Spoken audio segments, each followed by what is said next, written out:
జై శ్రీరామ్. మనిషికి గర్వం అనేది పనికిరాదు, అపకీర్తి పాలవుతారు. ఒకనాడు సత్యభామ సైతంగా శ్రీకృష్ణుడు ఆసీనుడై ఉన్నాడట. అప్పుడే వచ్చినటువంటి గరుడు, స్వామి, లోకంలో నాకంటే వేగంగా ఎగిరిపోయే శక్తివంతులు ఎవరైనా ఉన్నారా అని అడిగాడట. అందుకు ఆయన చిరునవ్వు నవ్వాడు. గరుత్మంతుడు వెళ్ళిపోయిన తర్వాత ఇది విన్నటువంటి స్వామివారి చేతిలో ఉన్న సుదర్శన చక్రము, దేవదేవ, లోకంలో నా అంత శక్తివంతమైన ఆయుధం ఇంకేదైనా ఉందా? అందుకు శ్రీకృష్ణుడు మళ్ళీ చిరునవ్వు నవ్వి మిన్నకున్నాడు.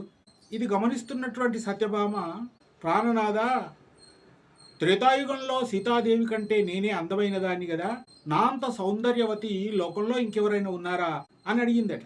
అప్పుడు కూడా శ్రీకృష్ణుడు చిరునవ్వు నవ్వి కొద్దిసేపు ఆలోచించి గరుడుని పిలిచి, హిమాలయ గుహలలో ఒక గొప్ప వానరం తపస్సు చేస్తూ ఉంది, నీవక్కడికి వెళ్ళి ద్వారకలో నీకోసము సీతారాములు ఎదురు చూస్తున్నారని చెప్పమన్నాడట.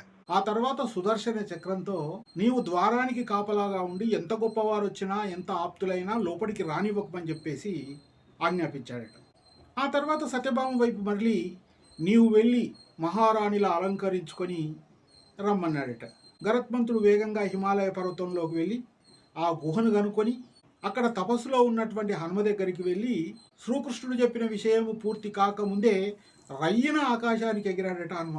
అది చూసినటువంటి గరుత్మంతుడు ఆశ్చర్యపడి, నేనే ఇంత వేగంగా ఎగిరిపోతాననుకున్నాను, ఇదేమి వేగం అని చెప్పేసి తల వంచుకున్నాడట. రామావతారంలో కనిపించినటువంటి కృష్ణుని వెళ్ళి దర్శించుకున్నాడు. అప్పుడు కృష్ణుడు అన్నాడు, హనుమాన్ని ఎవరైనా రాకుండా అడ్డగించారా అని అడిగాడట.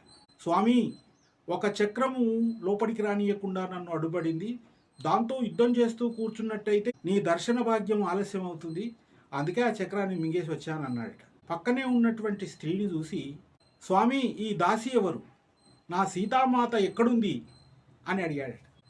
ఆ విషయం విన్నటువంటి సత్యభామ తల వంచుకుంది. శ్రీకృష్ణ పరమాత్మ గరుడు, సుదర్శన చక్రము, సత్యభామలో వచ్చిన గర్వాన్ని హనుమంతుని ద్వారా తొలగింపజేశాడు.